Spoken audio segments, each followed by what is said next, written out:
Thank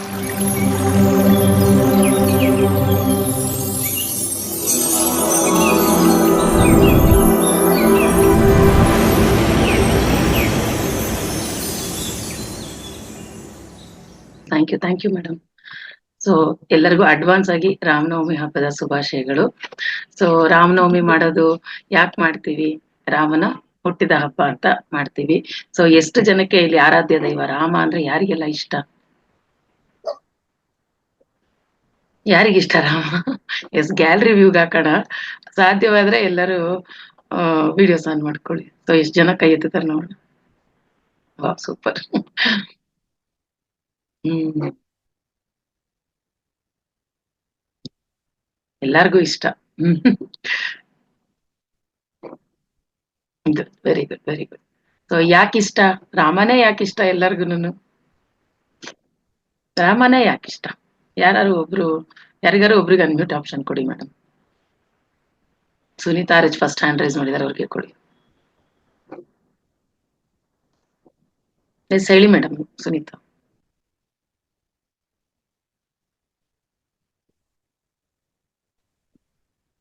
ನಮಸ್ತೆ madam. ನಮಸ್ತೆ madam, ಹೇಳಿ. ರಾಮ ಅಂದ್ರೆ ಎಲ್ಲರಿಗೂ ಇಷ್ಟ. 14 ವರ್ಷ ವನವಾಸ ಹೋಗಿ ಬಂದ್ರು ಸೀತೆ ಜೊತೆಗೆ. ಆಮೇಲೆ ಎಲ್ಲರ ಮನಸ್ಸನ್ನು ಗೆದ್ದಿದ್ದಾರೆ ರಾಮ ಅಂತ ಹೇಳಿ. ಅದಕ್ಕೆ ರಾಮ ಎಲ್ಲರಿಗೂ ಇಷ್ಟ, ದೇವತಾ ಭಾವನ ಅಂತ ಹೇಳಿ. ಓಕೆ. Thank you. ಯಾವಾಗ್ಲೂ ಏಕಪತಿ ವ್ರತಸ್ಥ.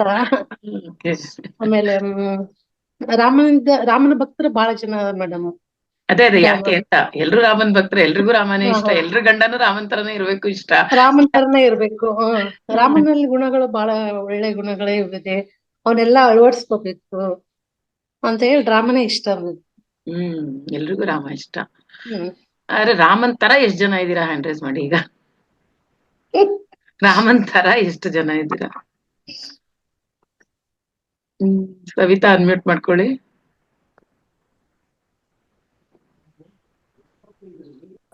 ಎಸ್, ರಾಮನ್ ತರ. ರಾಮ ಅಂದ್ರೆ ಎಲ್ಲರಿಗೂ ಇಷ್ಟ. ಅವನು ಏಕಪತ್ನಿ ವ್ರತಸ್ಥ ಹಾಗೂ ಪಿತೃವಾಕ್ಯ ಪರಿಪಾಲಕ. ಆದ್ರಿಂದ ಅವನು ಎಲ್ಲ ಪ್ರಜೆಗಳಿಗೆಲ್ಲ ತುಂಬಾ ಒಳ್ಳೆ ಹೆಸರು ತಗೊಂಡಿರ್ತಾನೆ. ಅಲ್ಲ, ರಾಮನಲ್ಲಿ ನೀವ್ ಅಳವಡಿಸ್ಕೊಂಡಿದೀರಾ ಅಂತ. ರಾಮ ಅಂದ್ರೆ ಏನೇನು ಅಂತೆಲ್ಲ ಹೇಳಿದ್ರಿ. ಸೊ ಅದನ್ನ ಎಷ್ಟ್ರ ಮಟ್ಟಿಗೆ ನೀವ್ ಲೈಫಲ್ಲಿ ಅಳವಡಿಸ್ಕೊಂಡಿದೀರಾ? ನಾವೇನ್ ಅಳವಡಿಸ್ಕೊಂಡಿಲ್ಲ. ಅದೇ ಇಲ್ಲಿ ಬರೋದು. ಯಾಕೆಂದ್ರೆ ಎಲ್ಲರಿಗೂ ಇಷ್ಟ ರಾಮ ಅಂದ್ರೆ, ಇಷ್ಟ ಇಲ್ದಿರೋರಿಲ್ಲ. ಫಸ್ಟ್ ಯಾವ ದೇವ್ರ ಇಷ್ಟ ಅನ್ಬಿಟ್ರೆ ಇಲ್ಲ ಕೃಷ್ಣ ಹೇಳ್ತೀವಿ, ಇಲ್ಲ ರಾಮ ಹೇಳ್ತೀವಿ. ಅದ್ರಲ್ಲೂ ಮ್ಯಾಕ್ಸಿಮಮ್ ರಾಮ ಅಂತ ಹೇಳೋರೆ ಜಾಸ್ತಿ. ಸೊ ಎಲ್ಲ ಯಾಕೆಂದ್ರೆ ರಾಮ ಅದೇ ಮರ್ಯಾದ ರಾಮ, ಪುರುಷೋತ್ತಮ, ಏಕಪತಿ ವ್ರತಸ್ಥ, ಈ ತರ ಸಾಕಷ್ಟು ಹೇಳ್ತೀವಿ ನಾವು. ರಾಮನ ಗುಣಗಳನ್ನ ಹೇಳ್ತಾ ಹೋಗ್ತೀವಿ. ಆದ್ರೆ ಎಷ್ಟು ರಾಮನ ಗುಣಗಳನ್ನ ನಾವು ಅಳವಡಿಸ್ಕೊಂಡಿದೀವಿ ಇದನ್ನ ನಾವ್ ಯಾವತ್ತೂ ಚೆಕ್ ಮಾಡ್ಕೊಂಡಿಲ್ಲ. ಚೆನ್ನಾಗ್ ಹಬ್ಬ ಮಾಡ್ತೀವಿ, ರಾಮನವಮಿ ಇದ್ರೆ ಚೆನ್ನಾಗ್ ಹಬ್ಬ ಮಾಡ್ತೀವಿ, ಕೋಸಂಬರಿ ಪಾನಕ ಎಲ್ಲ ಹಂಚ್ತೀವಿ, ಕುಡಿತೀವಿ, ಎಲ್ಲಾ ಮಾಡ್ತೀವಿ. ಆದ್ರೆ ನಾವ್ ಯಾರು ಆ ಗುಣಗಳನ್ನ ಅಳವಡಿಸೋ ಪ್ರಯತ್ನವನ್ನ ಮಾಡ್ತಾ ಇಲ್ಲ. ಈಗ ಅಲ್ಪ ಸ್ವಲ್ಪ ಧ್ಯಾನಕ್ ಬಂದ್ಮೇಲೆ ಸ್ವಲ್ಪ ಏನೋ ಮಾಡ್ಕೊಂತಾ ಇದೀವಿ, ಇನ್ಕ್ಲೂಡ್ ಮಾಡ್ಕೊಳ್ತಾ ಇದೀವಿ. ಅದಕ್ಕೂ ಮುಂಚೆ ಅಂತೂ ಖಂಡಿತ ಇದು ಪೂಜೆ ಮಾಡೋದಷ್ಟೇ ಗೊತ್ತು ನಮಗೆ. ಅದನ್ನ ಅಳವಡಿಸ್ಕೋಬೇಕು ಅನ್ನೋದು ಗೊತ್ತಿಲ್ಲ. ಆ ಗುಣಗಳನ್ನ ಗುಣಗಾನ ಮಾಡ್ತಾ ಇರ್ತೀವಿ, ಆದ್ರೆ ನಾವ್ ಅದನ್ನ ಅಳವಡಿಸ್ಕೋಬೇಕು ಅನ್ನೋದು ನಮಗೆ ಗೊತ್ತಿಲ್ಲ. ಸೊ ಹಾಗಾಗಿ ಫಸ್ಟ್ ನಾವು ರಾಮನವಮಿ ಅಂದ ತಕ್ಷಣ ಏನೇನ್ ಅಳವಡಿಸ್ಕೋಬೇಕು, ನಾವು ರಾಮನ್ನೇ ಯಾಕೆ ಪೂಜೆ ಮಾಡ್ತೀವಿ, ರಾಮನಲ್ಲಿರೋ ಆ ಏನೇನು ಗುಣಗಳಿದೆ ಎಲ್ಲ ಇದು ಮಾಡ್ಕೊಂಬಿಡಿ, ಲೋವರ್ ಹ್ಯಾಂಡ್ ಮಾಡ್ಕೊಂಬಿಡಿ. ಸೊ ಏನೇನು ಗುಣಗಳನ್ನ ನಾವು ಅಳವಡಿಸ್ಕೋಬೇಕು ಅವನ್ನ ನಾವು ತಿಳ್ಕೊಳ್ತಾ ಹೋಗ್ಬೇಕಾಗತ್ತೆ. ಈ ರಾಮನವಮಿ ಅಂತಂದ್ರೆ ಫಸ್ಟ್ ನಾವು ಅದನ್ನ ತಿಳ್ಕೊಬೇಕು.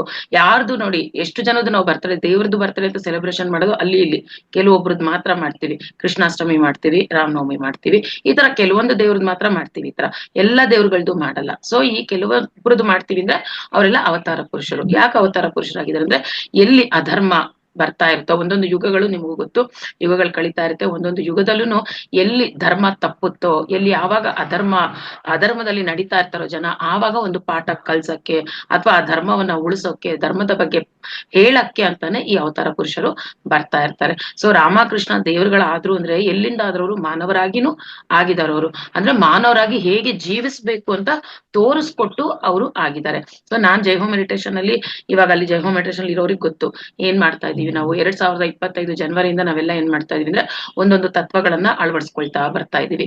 ಏನ್ ಆ ತತ್ವಗಳು? ನಾನು ಆಗ್ಲೇ ಹೇಳ್ದಂಗೆ ರಾಮನ್ ಬಗ್ಗೆ ಎಲ್ರಿಗೂ ಗೊತ್ತು, ಎಲ್ಲ ಆರಾಧಿಸ್ತೀವಿ.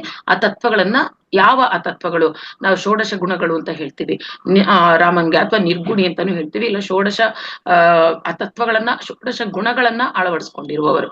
ಸೊ ಆ ಗುಣಗಳು ಯಾವುದು, ಆ ತತ್ವಗಳು ಯಾವುದು, ಎಷ್ಟು ಜನಕ್ಕೆ ಗೊತ್ತದು ಗೊತ್ತಿಲ್ಲ. ಸೊ ಹಾಗಾಗಿ ನಾವೇನ್ ಮಾಡ್ತಾ ಇದೀವಿ, ಈ ಜನವರಿಯಿಂದ 21 ದಿನ ರಾಮನಲ್ಲಿರುವ ಒಂದೊಂದು ತತ್ವಗಳನ್ನ ನಾವು ಅಳವಡಿಸ್ಕೊಳ್ತಾ ಬರ್ತಾ ಇದೀವಿ. ಈಗ್ಲಿಗಾಗ್ಲೇ 6 ತತ್ವಗಳು, 6ನೇ ತತ್ವ ಈಗ ನಾವು ಅಳವಡಿಸ್ಕೊಳ್ತಾ ಬರ್ತಾ ಇದೀವಿ. ಸೊ ಅದನ್ನ ಪ್ರತಿಯೊಬ್ರು ಮಾಡ್ಬೇಕಾ ಕೆಲ್ಸನ, ಸುಮ್ನೆ ಅವ್ರಿಗೆ ಪೂಜೆ ಮಾಡೋದು ಇದ್ ಮಾಡೋದಲ್ಲ. ನಾವ್ ಎಷ್ಟೇ ಧ್ಯಾನ ಮಾಡಿದ್ರು ನಮ್ಮಲ್ಲಿ ಒಂದು ಟ್ರಾನ್ಸ್ಫಾರ್ಮೇಶನ್ ಇಲ್ಲ ಅಂತಂದ್ರೆ ನೋ ಯೂಸ್. ಹಾಗಿರ್ತೀವಿ, ಧ್ಯಾನ ಮಾಡುವಾಗ ಅಷ್ಟೇ ನಾನು ಆ ಪೊಸಿಷನ್, ಆ ಒಂದು ಇದ್ರಲ್ಲಿ ಇರ್ತೀನಿ, ಸ್ಥಿತಿಲಿ. ಧ್ಯಾನ ಆದ್ಮೇಲೆ ನಾನು ಮತ್ತೆ ನಾರ್ಮಲ್ ಆಗಿರ್ತೀನಿ ಅಂತಂದ್ರೆ ಅಲ್ಲಿ ಏನು ಪ್ರಯೋಜನ ಇಲ್ಲ ಅಲ್ವಾ. ಏನಾದ್ರು ಒಂದ್ ನಾವು ಕಲಿಬೇಕು ಅದ್ರಿಂದ. ಸುಮ್ನೆ ಆ ಟೈಮಲ್ಲಿ ಮಾತ್ರ ಮಾಡ್ತೀನಿ, ಆಮೇಲೆ ನಾನಿದ್ದಂಗ್ ನಾನೇ ಅಂದ್ರೆ ಅದ್ರಲ್ಲಿ ಏನು ಟ್ರಾನ್ಸ್ಫಾರ್ಮೇಶನ್ ಇಲ್ಲ ನಮ್ ಲೈಫಲ್ಲಿ. ಸೊ ಹಾಗಾಗಿ ನಾವ್ ಏನ್ ಮಾಡ್ಬೇಕು, ಈ ಒಂದು ಗುಣಗಳನ್ನ ನಾವು ಅಳವಡಿಸ್ಕೊಳಕ್ಕೆ ಟ್ರೈ ಮಾಡ್ತಾ ಬರ್ಬೇಕು. ಒಂದೊಂದು ಗುಣಗಳು ಏನಿದೆ ರಾಮನಲ್ಲಿ, ಆ 16 ಗುಣಗಳು ಏನು ತಿಳ್ಕೊಂಡು ಒಂದೊಂದು ಗುಣಗಳನ್ನ ನಾವಿಲ್ಲಿ ಅಳವಡಿಸ್ಕೊಳ್ತಾ ಬರ್ಬೇಕು. ಸೊ ಇಲ್ಲಿ ರಾಮಾಯಣದ ವಿಶಿಷ್ಟತೆನೆ ಏನು, ರಾಮಾಯಣ ಅಂದ ತಕ್ಷಣನೇ ಅದನ್ನ ನಾವು ಆತ್ಮಾಯಣ ಅಂತಾನು ಕರಿಬಹುದು. ರಾಮಾಯಣ ಅಂದ್ರೆ ಪವಿತ್ರ ಗ್ರಂಥ, ನಮಗೆಲ್ಲ ಗೊತ್ತು ರಾಮಾಯಣ. ಸೊ ಆ ಒಂದು ರಾಮಾಯಣ ಅಂದ್ರೇನೆ ಆತ್ಮಕ್ಕೆ ಪ್ರತೀಕ. ಸೊ ಇದನ್ನ ಆತ್ಮಾಯಣ ಅಂತಾನು ಕರಿಬಹುದು. ಯಾಕೆ ಆತ್ಮಕ್ಕೆ ಪ್ರತೀಕ ಇದು ಅಂತಂದ್ರೆ, ಫಸ್ಟ್ ಧರ್ಮ ಅಂದ್ರೇನು, ಅಧರ್ಮ ಅಂದ್ರೇನು ನೋಡೋಣ. ಸಿಂಪಲ್ ಆಗಿ ಪತ್ರಿಜಿಯವರು ಹೇಳಿದ್ದಾರೆ, ಧರ್ಮ ಅಧರ್ಮ ಅಂದ್ರೆ ಏನು ಅಂತಂದ್ರೆ, ಧರ್ಮ ಅಂತಂದ್ರೆ ನಾವು ಏನು ಮಾಡ್ಬೇಕೋ ಅದನ್ನ ಮಾಡೋದೇ ಧರ್ಮ. ಅಧರ್ಮ ಅಂದ್ರೆ ಏನು, ನಾವ್ ಏನ್ ಮಾಡ್ಬಾರ್ದೋ ಅದನ್ನ ಮಾಡ್ತೀವಲ್ಲ ಅದೇ ಅಧರ್ಮ. ಅಷ್ಟೇ ಸಾಕು ನಾವು ತಿಳ್ಕೊಳಕ್ಕೆ. ಧರ್ಮ ಅಂದ್ರೆ ಏನ್ ಮಾಡ್ಬೇಕೋ ಅದನ್ನ ಮಾಡ್ಬೇಕು, ಅಧರ್ಮ ಅಂದ್ರೆ ಏನ್ ಮಾಡ್ಬಾರ್ದೋ ಅದು ಮಾಡ್ತೀವಿ, ಅದೇ ಅಧರ್ಮ. ಸೊ ಯಾವ್ದು ಮಾಡ್ಬಾರ್ದೋ ಅದನ್ನ ನಾವು ಜಾಸ್ತಿ ಮಾಡ್ತಾ ಹೋದಾಗ ಇಂಬ್ಯಾಲೆನ್ಸ್ ಆಗಿ ಹೋಗ್ತಾ ಇರುತ್ತೆ.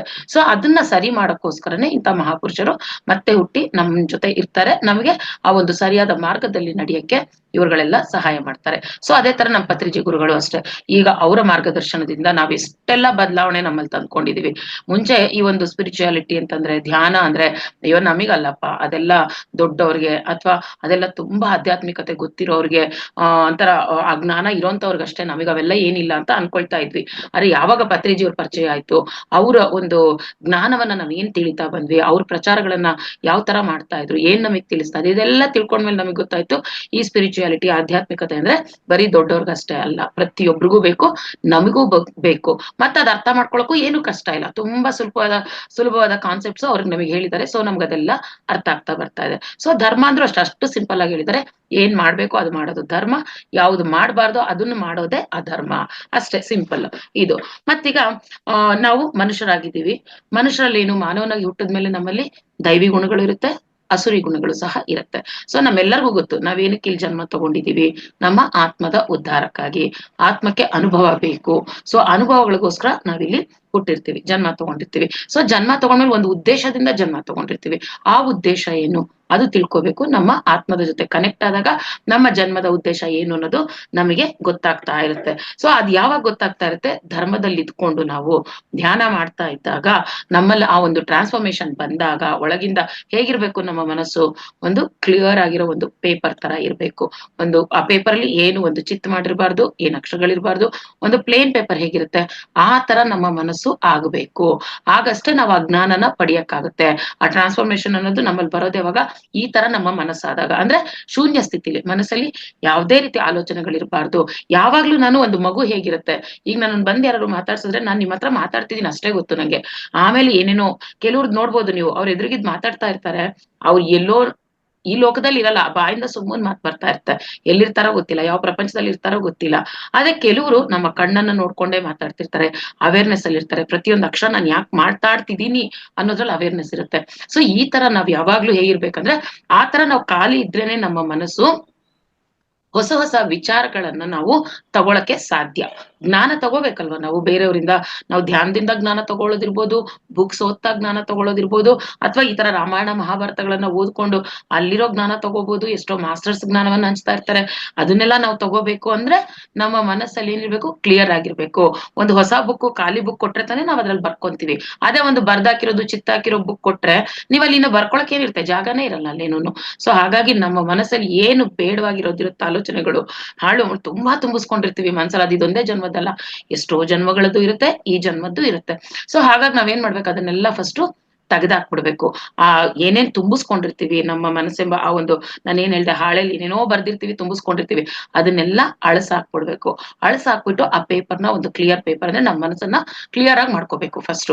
ಆಗ ಹೊಸ ವಿಚಾರಗಳನ್ನ ನಾವು ಕಲಿಯಕ್ಕೆ ಸಾಧ್ಯ ಆಗತ್ತೆ, ಇಲ್ದಿದ್ರೆ ಖಂಡಿತ ಆಗಲ್ಲ. ಸೊ ಈ ರಾಮಾಯಣ ಮಹಾಭಾರತ ಓದಿದಾಗ ನಾವು ಅಳವಡಿಸ್ಕೋಬೇಕು ಇಲ್ಲಿ. ರಾಮ ಅಂದ ತಕ್ಷಣ ಒಂದು ಧರ್ಮಕ್ಕೆ ಪ್ರತೀಕ. ರಾಮ ಅಂದ್ರೇನೆ ನಾವು ಧರ್ಮಕ್ಕೆ ಅಂತ ಹೇಳ್ತೀವಿ. ಕೃಷ್ಣ ಯಾವ್ದಕ್ಕೆ ಪ್ರತೀಕ? ಕೃಷ್ಣ ಅಂದ್ರೆ ಜ್ಞಾನಕ್ಕೆ ಪ್ರತೀಕ. ರಾಮ ಅಂದ್ರೆ ಧರ್ಮಕ್ಕೆ ಪ್ರತೀಕ. ಸೊ ನಾವು ಅದೇ ರಾಮನ್ನ ಏನೇನ್ ಹೇಳ್ತೀವಿ? ಪಿತೃವಾಕ್ಯ ಪರಿಪಾಲಕ, ಏಕಪತ್ನಿ ವ್ರತಸ್ಥ, ಪುರುಷೋತ್ತಮ, ಮರ್ಯಾದ ರಾಮ, ಈ ತರ ಎಲ್ಲ ಹೇಳ್ತಾ ಇರ್ತೀವಿ ಅವ್ರನ್ನ. ಸೊ ಯಾಕೆಂದ್ರೆ ಅವರು ಧರ್ಮದ ಪ್ರತೀಕ. ಅವರು ಯಾವತ್ತೂ ಅಸತ್ಯದಲ್ಲಿ ನಡ್ಕೊಳಲ್ಲ, ಅಧರ್ಮದಲ್ಲಿ ನಡ್ಕೊಳಲ್ಲ.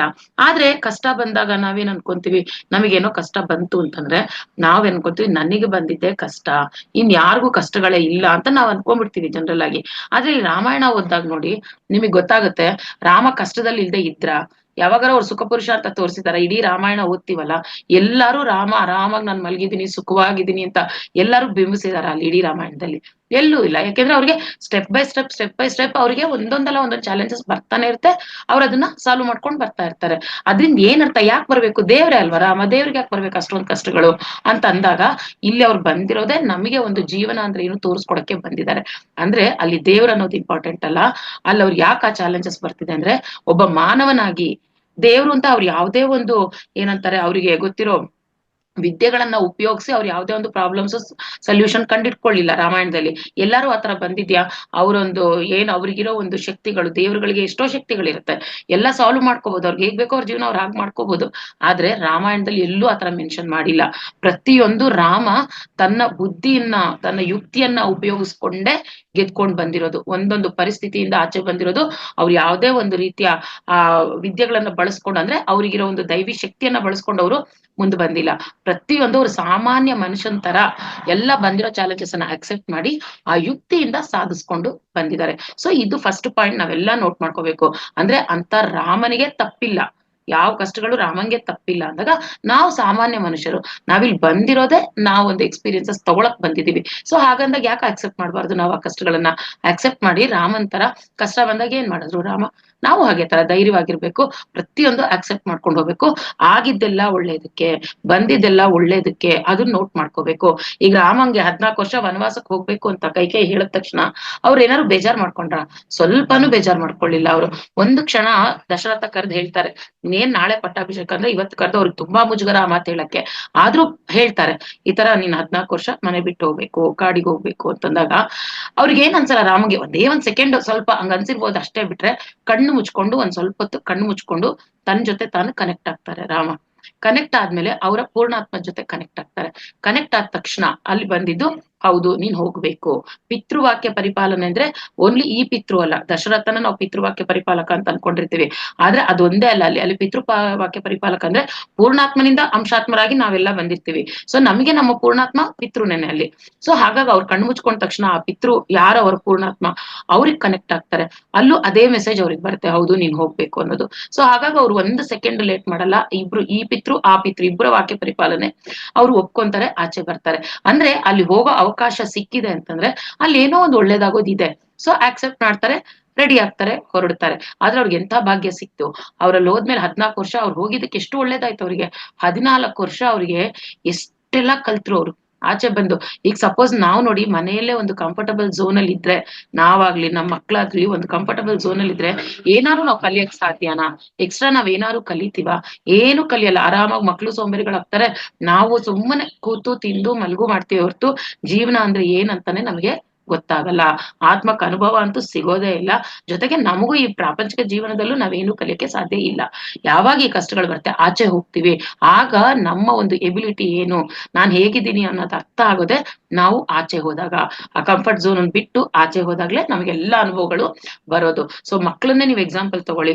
ತಂದೆ ತಾಯಿ ಜೊತೆ ಆರಾಮಾಗಿದ್ದು ಮಕ್ಳು ಇರೋರ್ಗುನು ಅವ್ರು ಆಚೆ ಇದ್ದು ಹಾಸ್ಟೆಲ್ಸ್ ಅಲ್ಲಿ PGs ಅಲ್ಲಿ ಓದ್ತಾ ಇದ್ದಾಗ ಆ ಮಕ್ಳು ಜಾಸ್ತಿ ತಿಳ್ಕೊಂಡಿರ್ತಾರ, ಈ ಮಕ್ಳು ಜಾಸ್ತಿ ತಿಳ್ಕೊಂಡಿರ್ತಾರ.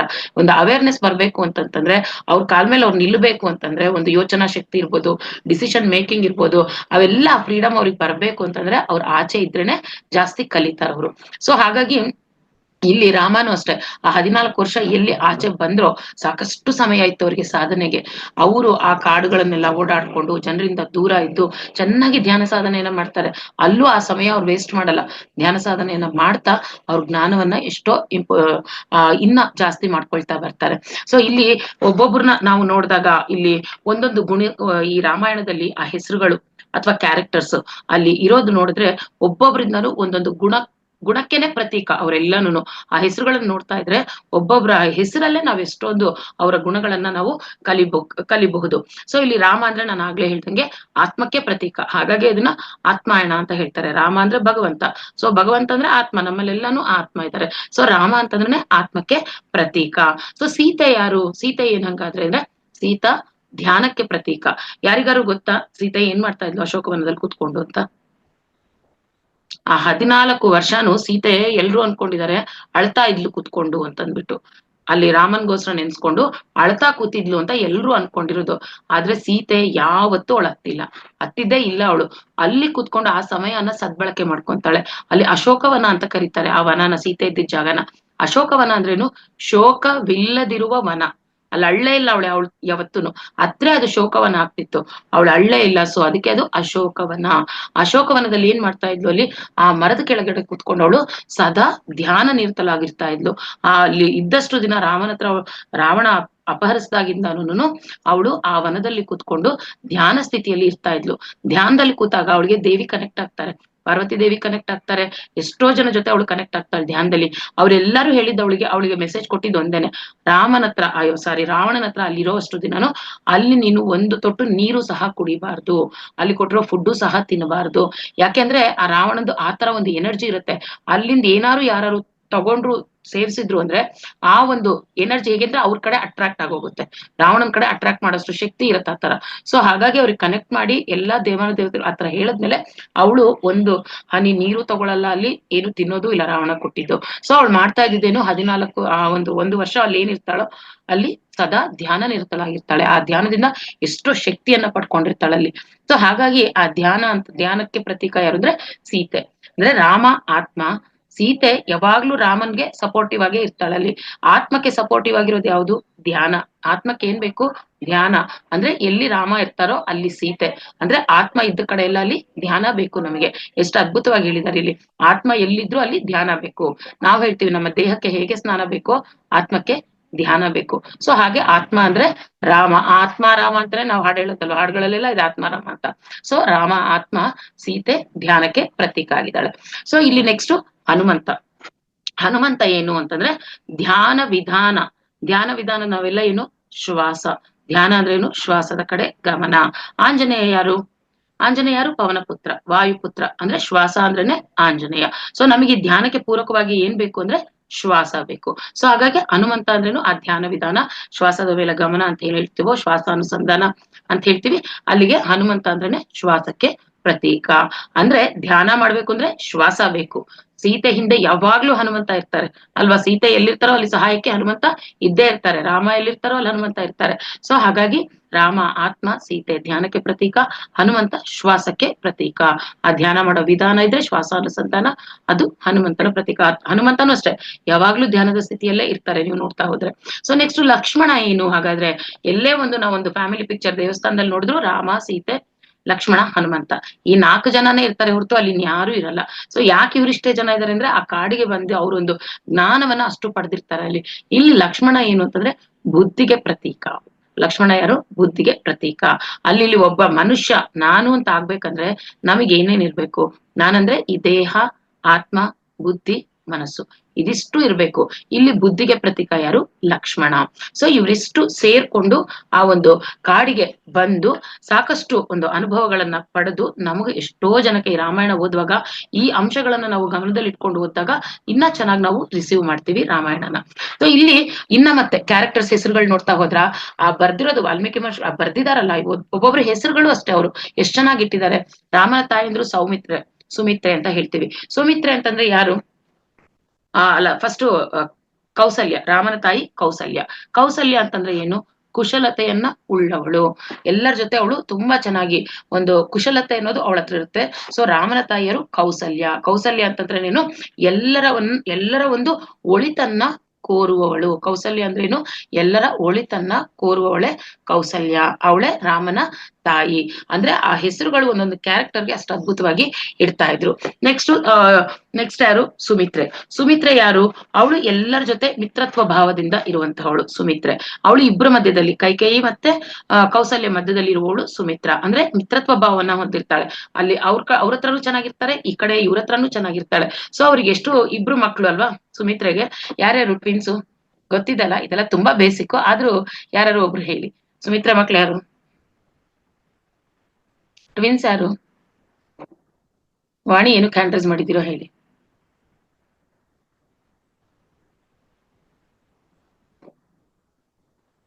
ಯಾರಿಗೂ ಗೊತ್ತಿಲ್ವಾ?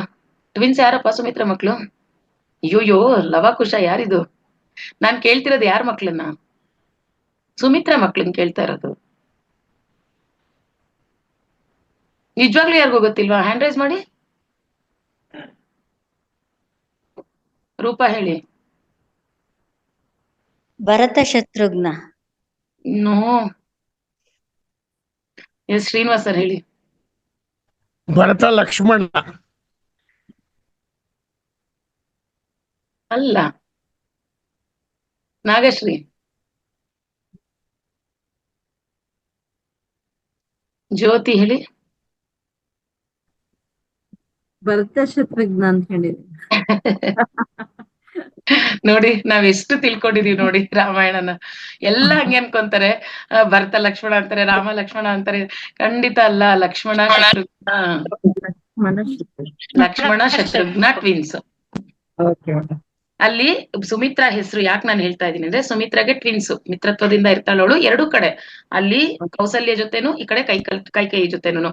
ಅಲ್ಲಿ ನೋಡಿ ಯಾರು ಇಬ್ರು ಮಕ್ಳು, ಒಬ್ಬ ರಾಮನ್ ಜೊತೆನೆ ಇರ್ತಾರೆ, ಲಕ್ಷ್ಮಣ ರಾಮನ್ ಜೊತೆ ಇರ್ತಾರೆ. ಶತ್ರುಘ್ನ ಇಲ್ಲಿ ನೋಡ್ಕೊಳಕ್ಕೆ ಇಲ್ಲಿ ಅಣ್ಣನ್ ಜೊತೆ ಆ ಮನೇಲಿ ಇರ್ತಾರೆ. ಅಂದ್ರೆ ಸುಮಿತ್ರಾ ಆ ಹೆಸರಲ್ಲಿ ಮಿತ್ರಭಾವನೆ. ಮಕ್ಳು ಸಹ ಹಾಗೇನೆ, ಒಬ್ರಲ್ಲಿ ಇಬ್ರಲ್ಲಿ ಎಲ್ಲರ ಜೊತೆನೂ ಚೆನ್ನಾಗಿರುವಂತವ್ರು ಸುಮಿತ್ರಾ ಅಂತಂದ್ರೆ ಆತರ. ಸೊ ಇದು ಬೇಸಿಕ್ ಥಿಂಗ್ಸ್. ನಾವು ಎಷ್ಟು ನೋಡಿ ಎಷ್ಟು ಕನ್ಫ್ಯೂಷನ್, ಟ್ವಿನ್ಸ್ ಯಾರು ಅಂದ್ರೆ ಎಷ್ಟು ಕನ್ಫ್ಯೂಷನ್ಸ್ ಅಲ್ವಾ? ಈ ತರದೆಲ್ಲ ನಾವು ತಿಳ್ಕೋಬೇಕು. ರಾಮ ಒಂದು ಕೌಸಲ್ಯ ಮಗ, ಮತ್ತೆ ಇಲ್ಲಿ ಸುಮಿತ್ರಾ ಮಕ್ಕಳು ಲಕ್ಷ್ಮಣ ಮತ್ತೆ ಶತ್ರುಘ್ನ, ಕೈಕೇಯಿ ಮಗ ಭರತ. ಅದ್ ಹೇಗೆ ಭರತ ಶತ್ರುಘ್ನ ಟ್ವಿನ್ಸ್ ಅನ್ಕೊಂಡ್ರಿ? ಭರತ ಶತ್ರುಘ್ನ ಟ್ವಿನ್ಸ್ ಆಗಿದ್ರೆ ಕೈಕೇಯಿ ಭರತಂಗೆ ಬೇಕು ಅಂತ ಯಾಕೆ ಹಠ ಹಿಡಿತಿದ್ಲು ಅಲ್ವಾ? ಸೊ ಸ್ವಲ್ಪ ಇವನ್ನೆಲ್ಲ ನಾವು ನೋಡ್ಕೋಬೇಕು. ಸೊ ನೆಕ್ಸ್ಟ್ ಕೈಕೇಯಿ ಅಂತಂದ್ರೆ ಏನು? ಯಾಕೆ ಆ ಹೆಸರು ಅವಳಿಗೆ ಅಂತಂದ್ರೆ, ಅವಳಿಗೆ ಕಾಯಕನೇ ಎಲ್ಲ, ಇಲ್ಲ ಅವಳಿಗೆ ಅಂದ್ರೆ ತಮೋ ಗುಣದವಳು. ಕೈಕೇಯಿ ಅಂತಂದ್ರೆ ತಮೋಗುಣ. ಅಂದ್ರೆ ಅವಳು ಯಾವಾಗ್ಲೂ ನಾನು, ನನ್ನ ಮಗ, ನನ್ನದು, ಈ ತರ ಒಂದು ಭಾವನೆ ಎಲ್ಲ ಇರ್ತಾಳೆ ಅವಳು. ಸೊ ಹಾಗಾಗಿ ಅವಳಿಗೆ ಕೈಕೇಯಿ ಅನ್ನೋ ಹೆಸರು. ಕೈಕೇಯಿ ಮಗ ಭರತ.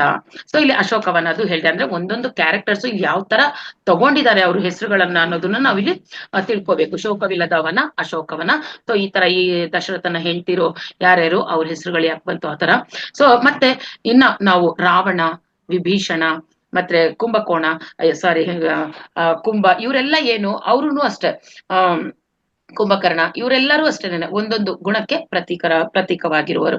ಗೊತ್ತಿದೆಲ್ಲ. ಕುಂಭಕರ್ಣ ಅಂತಂದ್ರೆ ಯಾವಾಗ್ಲೂ 6 ತಿಂಗಳು ನಿದ್ದೆ ಮಾಡ್ತಿರ್ತಾರೆ, 6 ತಿಂಗಳು ಎದ್ದಿರ್ತಾರೆ ಅಲ್ವಾ? ಸೊ ಇವರು ಯಾವ ಗುಣದಲ್ಲಿ ಇದ್ದಾರೆ ಇಲ್ಲಿ ಅಂದ್ರೆ ತಮೋ ಗುಣದಲ್ಲಿ ಇದ್ದಾರೆ. ಅಲ್ಲಿ ಏನು ಇಲ್ಲ, ಅಲ್ಲಿ ಬರೀ ನಿದ್ದೆ ಮಾಡ್ತಾ ಇರ್ತಾರೆ, ಮತ್ತೆ ಎದ್ದಿರ್ತಾರೆ, ಒಂದ್ 6 ತಿಂಗಳು ಎದ್ದಿರ್ತಾರೆ, 6 ತಿಂಗಳು ನಿದ್ದೆ ಮಾಡೋದೇ ಅವ್ರಿದು. ಅಂದ್ರೆ ಬರೀ ಇನ್ನ ದೇಹ ಸ್ಥಿತಿಯಲ್ಲೇ ಇರ್ತಾರೆ, ಅಲ್ಲಿ ತಮೋ ಗುಣದಲ್ಲಿ ಇರ್ತಾರೆ. ಇಲ್ಲಿ 3 ಗುಣಗಳನ್ನ ನಾವ್ ಇಲ್ಲಿ ನೋಡಕ್ ಹೋದಾಗ ತಮೋ ಗುಣ, ರಜೋಗುಣ, ಸಾತ್ವಿಕ ಗುಣ. ಸೊ ತಮೋ ಗುಣದಲ್ಲಿರೋದು ಯಾರು? ಕುಂಭಕರ್ಣ.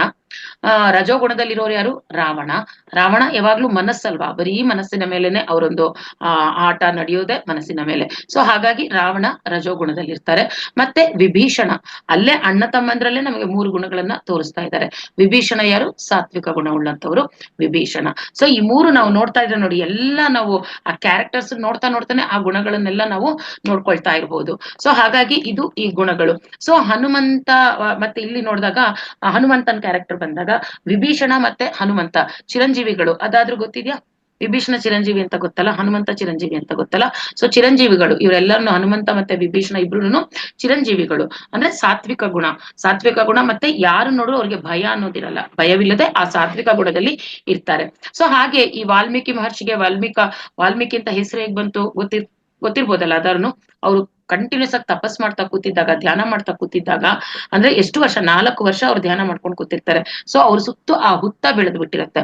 ಆ ಹುತ್ತನ ವಾಲ್ಮೀಕ ಅಂತ ಹೇಳೋದು ಸಂಸ್ಕೃತದಲ್ಲಿ. ಸೊ ಹಾಗಾಗಿ ಅವ್ರಿಗೆ ವಾಲ್ಮೀಕಿ ಅಂತ ಹೆಸರು ಬಂತು. ಸೊ ಆ ವಾಲ್ಮೀಕಿ ಹೆಸರು ಬಂದ್ಮೇಲೆ ಈ ವಾಲ್ಮೀಕಿ ಆಕ್ಚುಲಿ ಈ ರಾಮಾಯಣ ಎಲ್ಲ ಅವ್ರು ನೋಡಿರಲ್ಲ. ಅವರ ಒಂದು ದಿವ್ಯ ಜ್ಞಾನದಿಂದ, ದಿವ್ಯ ಚಕ್ಷುವಿನಿಂದ ಅವರು ಈ ಇಡೀ ರಾಮಾಯಣವನ್ನ ಬರ್ದಿರುವಂತಹದ್ದು. ರಾಮಾಯಣ ಬರ್ದಿರೋದು ಯಾರು?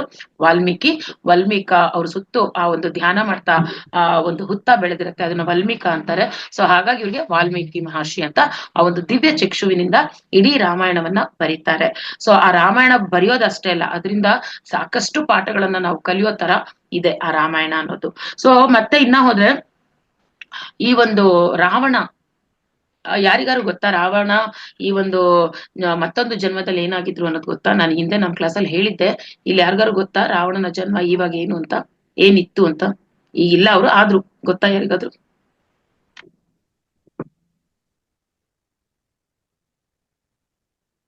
ಗೊತ್ತಿಲ್ವಾ?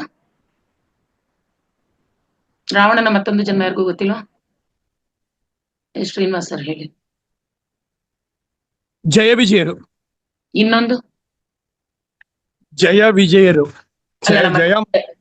ಮತ್ತೆ ಆ ಜರಾಸಂಧ, ಆಮೇಲೆ ಕಂಸ. ಹಿರಣ್ಯಕಶಿಪು ಆಗಿರ್ತಾರೆ. ಹಿರಣ್ಯಕಶಿಪು ಹಿರಣ್ಯಕಶಿಪು ಆಗಿರ್ತಾರೆ.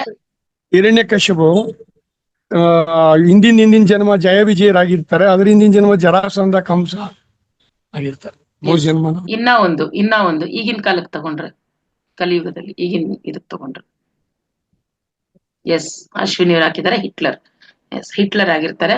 ಆಮೇಲೆ ಒಂದು ಎಲ್ಲ ಎಷ್ಟು ಜನ ಗೊತ್ತಿದೆಯೋ ಇಲ್ವೋ ಗೊತ್ತಿಲ್ಲ, ಹಿಟ್ಲರ್ ಸಹ ವೆಜಿಟೇರಿಯನ್. ಹಿಟ್ಲರ್ ಎಷ್ಟು ಜನ ಗೊತ್ತೋ ಇಲ್ಲೋ ಗೊತ್ತಿಲ್ಲ, ವೆಜಿಟೇರಿಯನ್ ಹಿಟ್ಲರ್. ಅಷ್ಟೆಲ್ಲ ಕೆಲ್ಸಗಳು, ಆತರ ಪಾಪ ಕೆಲ್ಸಗಳು ಮಾಡಿದ್ರು ಸಹ ಅವರು ವೆಜಿಟೇರಿಯನ್. ಸೊ ಇದಿಷ್ಟು. ಆಮೇಲೆ ನಾವಿನ್ನ ರಾಮಾಯಣದಲ್ಲಿ ನೋಡ್ತಾ ಹೋದಾಗ ಸೀತಾದೇವಿ ಕಡೆ, ಸೀತಾಯಣ ಓದಿರೋರಿಗೆ ಗೊತ್ತಿರುತ್ತೆ ಇನ್ನ ಎಷ್ಟು ಅದ್ಭುತ. ರಾಮಾಯಣನೇ ಒಂದು ದೊಡ್ಡ ಅದ್ಭುತ. ಅದ್ರಲ್ಲಿ ಸೀತಾಯಣ ಓದ್ತಾ ಹೋದ್ರೆ ನಿಜವಾಗ್ಲೂ ನಮಗೆ ಎಷ್ಟು ಸತ್ಯಗಳು ಎಷ್ಟೊಂದು ಗೊತ್ತೇ ಇಲ್ಲ. ಆ ಸೀತಾಯಣ ಓದ್ತಾ ಹೋದ್ರೆ ಸೀತೆ ಬಗ್ಗೆ ನಮಗೆ ಸಾಕಷ್ಟು ವಿಚಾರಗಳು ತಿಳಿಯುತ್ತೆ. ಸೀತೆ ಇರ್ಬೋದು, ಜನಕ ರಾಜ ಇರ್ಬೋದು, ತುಂಬಾ ಅದ್ಭುತವಾಗಿ ಕೊಟ್ಟಿದ್ದಾರೆ ಆ ಬುಕ್ಕಲ್ಲಿ. ಜನಕನ ಬಗ್ಗೆ ಯಾಕೆ ಅವ್ರನ್ನೆಲ್ಲ ಜನಕ ಅಂತ ಯಾಕಂತಾರೆ, ಎಲ್ರು ಅಪ್ಪ ಅಂತ, ಜನಕ ಅಂದ್ರೆ ಅಪ್ಪ, ಎಲ್ರು ಯಾಕೆ ಅವ್ರನ್ನ ಅಪ್ಪ ಅಂತ ಕರೀತಾರೆ, ಅಥವಾ ಸೀತಾದೇವಿ ಚಿಕ್ಕೋಳಿಂದ ಯಾವ ತರ ಬೆಳೆದ್ಲು, ಅವಳು ಬೆಳೆಸಿದ್ರು ಜನಕ ಮಹಾರಾಜರು ಸೀತೆನ ಯಾವ ತರ ಬೆಳೆಸಿದ್ರು, ಅವಳು ಯಾವ ತರ ಬೆಳೆದ್ಲು, ಅದೆಲ್ಲ ಸೀತಾಯಣದಲ್ಲಿ ತುಂಬಾ ಅದ್ಭುತವಾಗಿ ಕೊಟ್ಟಿದ್ದಾರೆ. ಸೊ ಜನಕ ರಾಜ ಏನು ಅಂತಂದ್ರೆ ಅವ್ರ ಅದ್ಭುತವಾದ ಒಬ್ಬ ಆತ್ಮಜ್ಞಾನಿ. ಅವರು ಜನಕ ರಾಜ ಆತ್ಮಜ್ಞಾನಿ. ಅಲ್ಲಿ ಅವರ ರಾಜ್ಯದಲ್ಲಿ ಇರುವವರೆಲ್ಲರೂ ಅಷ್ಟೇ ತುಂಬಾ ಸಂಸ್ಕಾರವಂತರು, ಧ್ಯಾನ ಮಾಡ್ತಿರುವಂತಹವರು. ತುಂಬಾ ಚೆನ್ನಾಗಿರುತ್ತೆ ಅವರ ರಾಜ್ಯ. ಯಥಾ ರಾಜ ತಥಾ ಪ್ರಜಾ ಅಂತಂತಾರಲ್ಲ, ಅದಕ್ಕೆ ಬೆಸ್ಟ್ ಎಕ್ಸಾಂಪಲ್ ಜನಕ ರಾಜ. ಮತ್ತೆ ಅಲ್ಲಿ ಇರುವ ಪ್ರಜೆಗಳನ್ನ ನಾವು ನೋಡಿ ಕಲಿಬೇಕು. ಸೊ ಅವರೇ ನಿಜವಾಗ್ಲೂ ಹೇಳ್ಬೇಕು ಅಂದ್ರೆ ಜನಕರಾಜರ ಒಂದು ಟ್ರೈನಿಂಗು ಇದೆ. ರಾಮ ಆತರ ಆಗ್ಬೇಕು ಅಂತಂದ್ರೆ ಇಲ್ಲಿ ಜನಕರಾಜರ ಪಾತ್ರನೂ ಸಹ ತುಂಬಾನೇ ಇದೆ. ಅಷ್ಟು ಚೆನ್ನಾಗಿ ಅವ್ರಿಗೆ ಗೈಡೆನ್ಸ್ ಅನ್ನೋದು ಕೊಡ್ತಾ ಇದ್ರು. ಹೆಣ್ಣು ಕೊಟ್ಟ ಮಾವ ಅಂತಂದ್ರು ಅವರು ಜ್ಞಾನ ಕೊಟ್ಟವ್ರು ಅಂತಾನು ಹೇಳ್ಬೋದು. ಇವ್ರಿಗೆ ತುಂಬಾ ಆತ್ಮಜ್ಞಾನ, ಆ ಜ್ಞಾನವನ್ನ ರಾಮನ್ಗೆ ತುಂಬಾನೇ ಹೇಳ್ಕೊಟ್ಟಿರ್ತಾರೆ ಅವರು. ಸೊ ಈ ತರ ಇರುವಾಗ ಈಗ ನಾವು ಇಷ್ಟೊಂದು, ಈಗ ರಾಮ ಅಂದ್ರೆ ಆತ್ಮ ಆಯ್ತು. ಮತ್ತೆ ಶರೀರ ಅಂತಂದ್ರೆ ನಾವಿಲ್ಲಿ ನೋಡ್ಕೊಂಡಾಗ ಕುಂಭಕರ್ಣನ ಶರೀರ ಅಂತ ಅನ್ಬೋದು, ವಿಭೀಷಣನ ಬುದ್ಧಿ ಅನ್ಬೋದು, ರಾವಣ ಅಂದ್ರೆ ಮನಸ್ಸು ಅನ್ಬೋದು. ಅಂದ್ರೆ ನಾನು ಅಂತಂದಾಗ 4 ಇರುತ್ತೆ ಅಂತ ಹೇಳ್ದೆ. ಆತ್ಮ ಅಂದ್ರೆ ರಾಮ, ನಮ್ಮಲ್ಲಿರೋದು ಆತ್ಮ, ರಾಮ ಇರ್ತಾರೆ. ನಮ್ಮ ಬುದ್ಧಿ ಏನು ಅಂತಂದ್ರೆ ವಿಭೀಷಣ ಅಂತ ಹೇಳ್ಬೋದು, ಅಥವಾ ಲಕ್ಷ್ಮಣ ಅಂತ ಹೇಳ್ಬೋದು. ಮತ್ತೆ ಮನಸ್ಸು ಅಂತಂದ್ರೆ ರಾವಣನ ತರ ಇರೋ ಮನಸ್ಸು, ಆ ಮನಸ್ಸೇ ಅಲ್ವಾ ಎಲ್ಲಾ ಆಟಗಳನ್ನು ಬಿಗಾಡ್ಸೋದು. ಸೊ ರಾವಣ ಅನ್ನೋದು ಮನಸ್ಸಾಗುತ್ತೆ. ಶರೀರ ಅನ್ನೋದು ಕುಂಭಕರ್ಣಂಗೆ ಕಂಪೇರ್ ಮಾಡಿದ್ದಾರೆ ಇಲ್ಲಿ. ಸೊ ಇಲ್ಲಿ ಈ ಒಂದು ಪವಿತ್ರ ಗ್ರಂಥ ಏನು ವಾಲ್ಮೀಕಿ ರಾಮಾಯಣದಲ್ಲಿ ಬರ್ತಿರೋದು, ಇದನ್ನ ನಾವು ಚೆನ್ನಾಗಿ ಇಲ್ಲಿ ಅರ್ಥ ಮಾಡ್ಕೋಬಹುದು. ಸೊ ಮತ್ತೆ ನಾವು ನೋಡಿದಾಗ ಇಲ್ಲಿ ಅಶೋಕವನದಲ್ಲಿ ಸೀತೆ ಹೇಗಿರ್ತಾಳೆ ಅನ್ನೋದನ್ನ ನೋಡಿದ್ವಿ. ಹನುಮಂತ ಬರೋವರ್ಗೂನು ಇಲ್ಲಿ ಹೇಗಿರುತ್ತೆ ಆ ಒಂದು ಸುಂದರಕಾಂಡ ನಾವು ಕೇಳಿದ್ದೀವಿ, ಸುಂದರಕಾಂಡ, ಕಿಷ್ಕಿಂಧ ಕಾಂಡ ಇವೆಲ್ಲ ಕೇಳಿದೀವಲ್ವಾ. ಹನುಮಂತ ಎಂಟ್ರಿ ಕೊಡೋವರ್ಗೂನು, ರಾವಣನ ರಾಜ್ಯದಲ್ಲಿ ಹನುಮಂತ ಎಂಟ್ರಿ ಕೊಡೋವರ್ಗೂನು ಅಲ್ಲಿ ಏನಾಗಿರುತ್ತೆ, ಒಂದು ಕಿಷ್ಕಿಂಧ ಕಾಂಡ ಅಂತ ಕರೀತಾರೆ ಅದನ್ನ.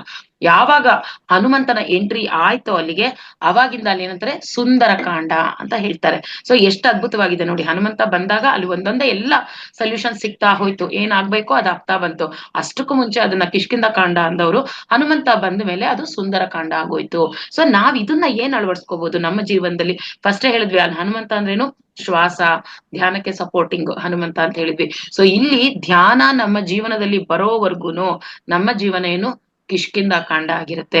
ಯಾವಾಗ ಧ್ಯಾನ ನಮ್ಮ ಜೀವನಕ್ಕೆ ಬರುತ್ತೋ ಆವಾಗ ಏನಾಗುತ್ತೆ, ನಮ್ಮ ಜೀವನ ಸುಂದರ ಕಾಂಡ ಆಗುತ್ತೆ. ಇದು ಎಷ್ಟು ಅದ್ಭುತ ಮಾಸ್ಟರ್ಸ್, ಇದು ನಂದು ನೋಟ್ ಮಾಡ್ಕೊಳ್ಳಿ ಎಲ್ರು. ನೀವ್ ಯಾರಿಗಾರು ಇದನ್ನ ಹೇಳ್ಬೋದು, ಧ್ಯಾನ ಅಂದ್ರೆ ಏನು, ಧ್ಯಾನ ಯಾಕೆ ಬರ್ಬೇಕು. ನಮ್ಮ ಪ್ರತಿಯೊಬ್ಬ ಮಾಸ್ಟರ್ಸ್ಗೂ ಧ್ಯಾನದಿಂದ ಆಗಿರೋ ಲಾಭಗಳು ಎಷ್ಟೋ ಇದೆ. ಧ್ಯಾನಕ್ಕೆ ಮುಂಚೆ ಹೇಗಿದ್ರು, ಧ್ಯಾನ ಆದ್ಮೇಲೆ ಹೇಗಿದೆ, ಎಷ್ಟೊಂದು ಕೊಡ್ತಾರೆ ಎಕ್ಸ್ಪ್ಲನೇಷನ್ಸ್. ಸೊ ಇಲ್ಲಿ ನೋಡಿದಾಗ ಧ್ಯಾನಕ್ಕೆ ಮುಂಚೆ ಕಿಷ್ಕಿಂದ ಕಾಂಡ ಆಗಿರುವಂತಹ ಜೀವನ ಧ್ಯಾನದ ನಂತರ ಸುಂದರ ಕಾಂಡ ಆಗುತ್ತೆ. ಯಾಕೆ ಅಂದ್ರೆ ಶ್ವಾಸದ ಮೇಲೆ ಗಮನ ಇಡ್ತಾ ಆ ಧ್ಯಾನವನ್ನ ಮಾಡಿದಾಗ ಅದ್ಭುತ ಮಾಸ್ಟರ್ಸ್ ಇದು. ಸೊ ಇದು ಒಂದು ನೋಟ್ ಮಾಡ್ಕೊಳ್ಳಿ. ಸೊ ಈ ರಾಮಾಯಣ ಯಾಕೆ ಕಲಿಬೇಕು, ರಾಮನನ್ನ ನೋಡಿ ಏನೇನ್ ಕಲಿಬೇಕು, ಅಲ್ಲಿರೋ ಕ್ಯಾರೆಕ್ಟರ್ಸ್ ಅನ್ನ ನೋಡಿ ಏನೇನ್ ಕಲಿಬೇಕು, ಒಂದೊಂದಕ್ಕೂ ಅಷ್ಟು ವೈಶಿಷ್ಟ್ಯತೆ ಇದೆ. ಇದು ಅಂತರಾರ್ಥಗಳನ್ನ ನಾವು ನೋಡ್ಬೇಕು. ಸುಮ್ನೆ ಮೇಲ್ಮೇಲ್ ಕತೆ ತರ ಓದಿದ್ರೆ ನಮಗೆ ಏನು ಅರ್ಥ ಆಗಲ್ಲ. ಒಂದೊಂದು ಕಥೆಯಲ್ಲೂ ಅಂತರಾರ್ಥಗಳನ್ನ ನಾವು ತಿಳ್ಕೊಬೇಕು. ನಮಗೆ ಪತ್ರಿಜಿಯವ್ರು ಇದೆ ಮೇನ್ ಹೇಳ್ಕೊಟ್ಟಿರೋದು, ಅಂತರಾರ್ಥಗಳನ್ನ ನೋಡ್ಬೇಕು ನಾವಲ್ಲಿ ಮೇಲ್ಮೇಲ್ ಕಾಣೋದಲ್ಲ. ಪ್ರತಿಯೊಂದು ಕತೆ ಇರ್ಬೋದು, ಏನೇ ಒಬ್ರು ಹೇಳ್ತಾರೆ ಅಂದ್ರೆ ಅದ್ರೊಳಗಿರೋ ಅಂತರಾರ್ಥಗಳನ್ನ ತಿಳ್ಕೊಳ್ತಾ ಹೋಗ್ಬೇಕು. ಸೊ ಇಲ್ಲಿ ನಾಳೆ ರಾಮನವಮಿ ಅಂದ್ರೆ ಜಸ್ಟ್ ಬರ್ತಡೇ ಮಾಡೋದು, ಜಸ್ಟ್ ನಾವು ನಮ್ ಬರ್ತಡೇ ಮಾಡ್ಕೊಡುವಾಗ ಹೇಗೆ ಕೇಕ್ ಕಟ್ ಮಾಡ್ಕೊಂಡು ತಿಂತೀವಿ, ಸೆಲೆಬ್ರೇಟ್ ಮಾಡ್ತೀವಿ, ಹಾಗೆ ರಾಮನ ಬರ್ತಡೇ ಅಂದ್ರೆ ರಾಮನವಮಿ ಅಂದ್ರೆ ನಾವೇನ್ ಮಾಡ್ತೀವಿ, ರಾಮರಸನ ಕುಡಿಯೋದು. ರಾಮರಸ ಅಂದ್ರೆ ಆ ಒಂದು ಮಜ್ಜಿಗೆ ಇರ್ಬೋದು, ಪಾನಕ ಇರ್ಬೋದು, ಕೋಸಂಬರಿ ಇರ್ಬೋದು, ಇವೆಲ್ಲ ಮಾಡ್ತೀವಿ, ಹಂಚ್ತೀವಿ, ನೈವೇದ್ಯ ಮಾಡ್ತೀವಿ, ಕುಡಿತೀವಿ. ಅಷ್ಟೇ ಅಲ್ಲ, ನಾವೇನ್ ಮಾಡ್ಬೇಕು, ಈ ಒಂದು ರಾಮನವಮಿ ಅಂತಂತಂದ್ರೆ ರಾಮನ ಆ ಒಂದು ದಿವ್ಯವಾದ ಲಕ್ಷಣಗಳು ಏನಿದೆ, ಆ ಒಂದು ಕಾಂತಿ ತರಂಗಗಳು, ರಾವಣ ಅಂತ ತಕ್ಷಣ ರಾಮ ಅಂದ ತಕ್ಷಣ ಆ ದಿವ್ಯ ಕಾಂತಿಯ ತರಂಗಗಳು ಏನು ನಮ್ಮೊಳಗೆ ಹೋಗುತ್ತೆ, ಅವನ್ನೆಲ್ಲ ನಾವು ನಮ್ಮಲ್ಲಿ ಅಳವಡಿಸ್ಕೋಬೇಕಾಗತ್ತೆ. ಇದೇ ಈ ರಾಮನವಮಿಯ ವಿಶೇಷತೆ. ಆವತ್ತು ರಾಮನವಮಿ ಬಂತು ಅಂದ್ರೆ ನಾವು ಮಕ್ಕಳಿಗೆ ಇವನ್ ಹೇಳ್ಕೊಡ್ಬೇಕು, ಇಷ್ಟೆಲ್ಲ ಆಯ್ತು ರಾಮನಲ್ಲಿ ಗುಣಗಳು, ನಾವ್ ಅದನ್ನ ಅಳವಡಿಸ್ಕೊಳ್ತಾ ಹೋಗ್ಬೇಕು ಅನ್ನೋದು ಅವ್ರಿಗೂ ಹೇಳ್ಕೊಡ್ತಾ, ಅವರಲ್ಲಿರೋ ಇದನ್ನ ಮಕ್ಳಿಗೂ ಹೇಳ್ಕೊಡ್ತಾ, ನಾವ್ ಅಳವಡಿಸ್ಕೊಂತ ಮಕ್ಳಿಗೂ ಅದನ್ನ ಹೇಳ್ಕೊಡ್ತಾ ಹೋಗ್ಬೇಕು. ಅದು ನಾನು ಆಗ್ಲೇನು ಹೇಳ್ದೆ, ರಾಮ ಯಾವ್ದನ್ನು ಅವ್ರಿಗೆ ಬಂದಿರೋ ಕಷ್ಟಗಳನ್ನ ತಮ್ಮ ಶಕ್ತಿಯಿಂದ ಗೆಲ್ಲಿಲ್ಲ, ಯುಕ್ತಿಯಿಂದಾನೇ ಗೆಲ್ತಾ ಬಂದ್ರು. ಅಲ್ಲಿ ಆಮೇಲೆ ಈ ಲಂಕೆಯಲ್ಲಿ ಇದ್ದಾಗ ಸೀತಾದೇವಿ ಅವ್ರನ್ನ ಹೇಗೋದ್ರು ಅಲ್ಲಿಗೆ, ರಾವಣ ಆಕ್ಚುಲಿ ದೈವಿ ಶಕ್ತಿ ಇದೆ ಅಂದ್ರೆ ಎಷ್ಟೋ ಸೃಷ್ಟಿ ಮಾಡ್ಕೊಂಡು ಮ್ಯಾಜಿಕ್ ಮಾಡ್ಕೊಂಡು ಹೋಗ್ಬೋದಿತ್ತು, ಆದ್ರೆ ಅಲ್ಲಿ ಯಾವ ತಂತ್ರಗಳನ್ನ ಅವ್ರ ಬಳಸ್ಲಿಲ್ಲ. ಅವ್ರು ಸೇತುವೆ ಕಟ್ಕೊಂಡು ಹೋದ್ರು. ಅಂದ್ರೆ ಅಲ್ಲೂ ನೋಡಿ ಅವರ ಯುಕ್ತಿ ಹೇಗಿದೆ ಅಂತ, ಕಷ್ಟಪಟ್ಟು ಆ ಸೇತುವೆಗಳನ್ನ ನಿರ್ಮಾಣ ಮಾಡ್ಕೊಂಡು ಅದ್ರ ಮೇಲೆನೆ ಹೋದ್ರಲ್ಲಿ. ಯಾವ್ದು ಅವ್ರ ಏನಂದ್ರೆ ಇಂಡೈರೆಕ್ಟ್ ಆಗಿ ಈ ತರದ್ ಯಾವ್ದು ಅವ್ರು ಉಪಯೋಗಿಸ್ಲಿಲ್ಲ. ಡೈರೆಕ್ಟ್ ಏನ್ ಮಾಡಿದ್ರು ಡೈರೆಕ್ಟ್ ಆಗಿ ಒಬ್ಬ ಆರ್ಡಿನರಿ ಮನುಷ್ಯ ಏನ್ ಮಾಡ್ಬೋದೋ ಅದನ್ನ ಯುಕ್ತಿಯಿಂದ ಯೋಚನೆ ಮಾಡಿ ಮಾಡ್ತಾ ಹೋದ್ರು. ಸೊ ಇವೆಲ್ಲ ನಮಗೇನು, ನಮಗೊಂದು ಮಾರಲ್. ಇವೆಲ್ಲಾನು ನಾವು ಈ ತರ ಮಾಡ್ಬೋದು, ಈ ತರ ನಡ್ಕೋಬಹುದು. ರಾಮ ಮಾನವನಾಗಿದ್ದಾಗ್ಲೇ ಇದೆಲ್ಲ ಮಾಡಿದ್ದು, ಎಲ್ಲೂ ಅಲ್ಲಿ ಆ ಒಂದು ಇದನ್ನ ಅವ್ರು ಪ್ರದರ್ಶಿಸ್ಲಿಲ್ಲ, ಎಲ್ಲ ಗೊತ್ತು ನಂಗೆ ಅನ್ನೋ ತರ. ಸೊ ಹಾಗಾಗಿ ನಾವು ಸಾಮಾನ್ಯ ಮಾನವನಾಗಿ ಇವೆಲ್ಲ ಸಾಧಿಸ್ಬೋದು. ನಾವು ಮನಸ್ಸು ಮಾಡಿದ್ರೆ ಸಾಧನೆ ಮಾಡ್ಲಿರ್ಲಾರ್ದು ಯಾವ್ದೂ ಇಲ್ಲ. ಧ್ಯಾನದಲ್ಲಿ ಕೂತ್ಕೊಂಡ್ರೆ ನಮ್ಗೆ ಎಲ್ಲದಕ್ಕೂ ಸೊಲ್ಯೂಷನ್ ಸಿಗ್ತಾ ಹೋಗುತ್ತೆ, ನಮ್ಗೊಂದು ಮಾರ್ಗದರ್ಶನ ಅನ್ನೋದು ಸಿಗ್ತಾ ಹೋಗುತ್ತೆ. ಅದ್ರ ಪ್ರಕಾರ ನಾವು ನಡ್ಕೊಂಡ್ರೆ ಎಲ್ಲದ್ರಲ್ಲೂ ನಾವು ಗೆದ್ಕೊಂಡು ಬರ್ಬೋದು. ಸೊ ಹಾಗಾಗಿ ರಾಮಂತರ ಜೀವಿಸ್ಬೇಕು ಅಂದ್ರೆ ಪಿಬರೇ ರಾಮರಸಂ ಅಂದ್ರೆ ರಾಮನಲ್ಲಿರೋ ಗುಣಗಳನ್ನ ನಾವು ಅಳವಡಿಸ್ಕೊಳ್ತಾ ಹೋಗೋಣ ಅಂತಂದ್ಬಿಟ್ಟು. ಸೊ ಇನ್ನು ಟೈಮ್ ಇದೆಯಾ ಮೇಡಮ್? ಎಸ್ ಮ್ಯಾಮ್, ಇದೆ ಮ್ಯಾಮ್. ಇನ್ನು 10 ನಿಮಿಷಗಳ ಕಾಲ ಇದೆ ma'am. Okay madam. Okay, thank you.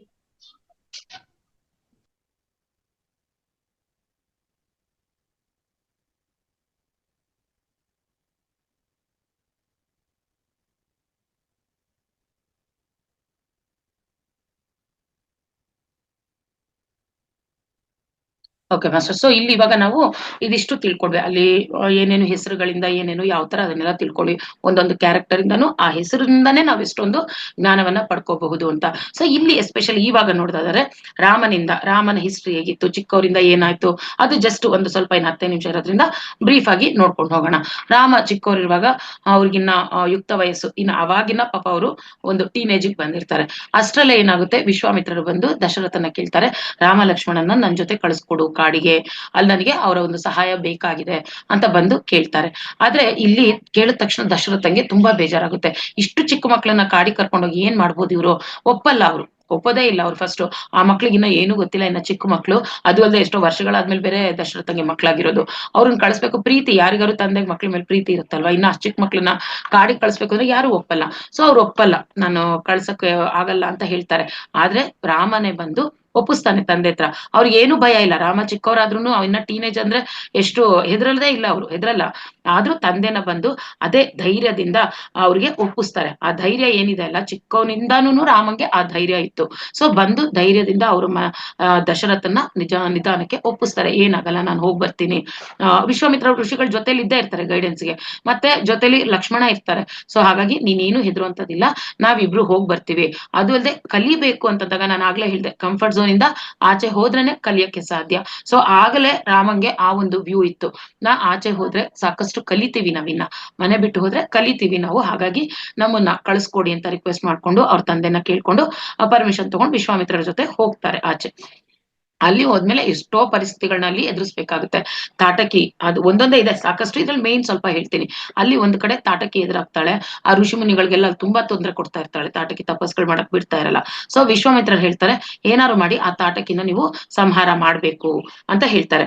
So ಇಲ್ಲಿ ಇವ್ರಿಗೆ ಚಿಕ್ಕಂದಿನಿಂದ ಅವ್ರ ತಾಯಿ ಎಷ್ಟೋ ಕೆಲವಾರು ಒಂದು ಹಿತ ಬೋಧನೆಗಳನ್ನ ಮಾಡ್ತೀವಲ್ವಾ, ತಾಯಿ ಅನ್ನೋರು ಮಕ್ಳಿಗೆ ಎಷ್ಟೊಂದು ಬೋಧನೆಗಳನ್ನ ಮಾಡ್ತಾ ಇರ್ತೀವಿ.